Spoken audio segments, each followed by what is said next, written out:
We are just 2 days away from the start of the Sydney test between India and Australia. It's the New Year's test. New year, new beginning, new warning. That is what we are looking at this particular stage, because India will not win a series in Australia. At max, you can draw it. You want to retain the BGT. You also want to be in the WTC final. But those two things may not happen. Now, the dressing room is disappointed, the dressing room is frustrated, the dressing room is fractured. And Gautam Gambhir, if you have to believe in reports that the Indian Express has done, he has given the team a solid dressing down. In that dressing down, Gautam Gambhir has stated, Gambhir has told the team, Bahut ho gaya. Gambhir has said players were doing their own thing in the name of natural game instead of playing according to the situation. Now remember, Gambhir had inherited a team that was full of superstars. The superstar culture was there. Now initially when he meant that, okay, let them do what they want to do, they might know how to play according to the situation. But now 6 losses in 7 games, in 8 games rather, 6 losses in 8 games, and now he has said, enough. Enough is too much.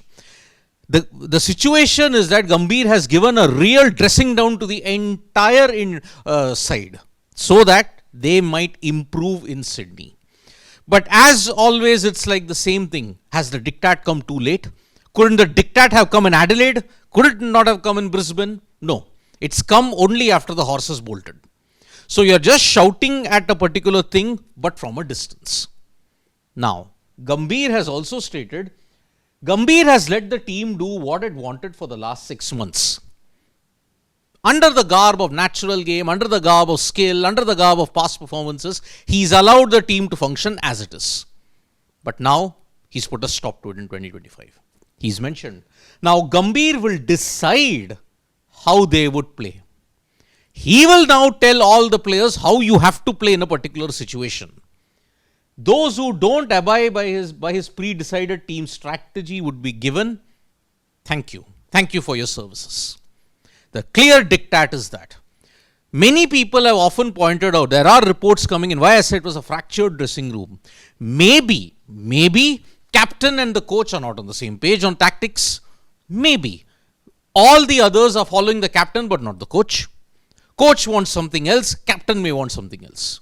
Might be reflected in the team selection, might be reflected in the tactics that is there. Primarily in the batting, what do you want at this stage? Gambhir now wants to lay down the line that if you don't abide by what I am saying in 2025, thank you for your services. That's the diktat that Gautam Gambhir has given. Now, remarkably, Gautam Gambhir had pressed for the inclusion of Cheteshwar Pujara in the team. Because he's played over 100 tests, he's got experience in Australia, but the selectors shot it down. Even after Perth test that India won, Gambhir was still talking about Pujara. That's what it's learned. He wanted Cheteshwar Pujara so that the middle order can be solid. But always remember one thing, past reputations now have taken a back seat. It is no guarantee that Cheteshwar Pujara coming in would have solved the magic potion and given the Indian cricket team a total rejuvenation. Because in 2023, he had come back for a WTC final, he failed. Let's make no mistake about it, only Ajinkya Rahane prospered with 89 and 46. So now, heading into Sydney rather, India has to win. If they don't win, bye-bye BGT, bye-bye WTC, your entire 2025 campaign has begun on the worst possible note that it can. Has the diktat come too late for Gambhir? Is it an ego tussle between captain, selector and the coach? Are the power struggles in the Indian camp influencing their way, how they are playing? Is the team too distracted by this? You can write to us in the comments below. Thank you so much folks for joining us for this video. Subscribe to Sports Today for all the latest news and analysis.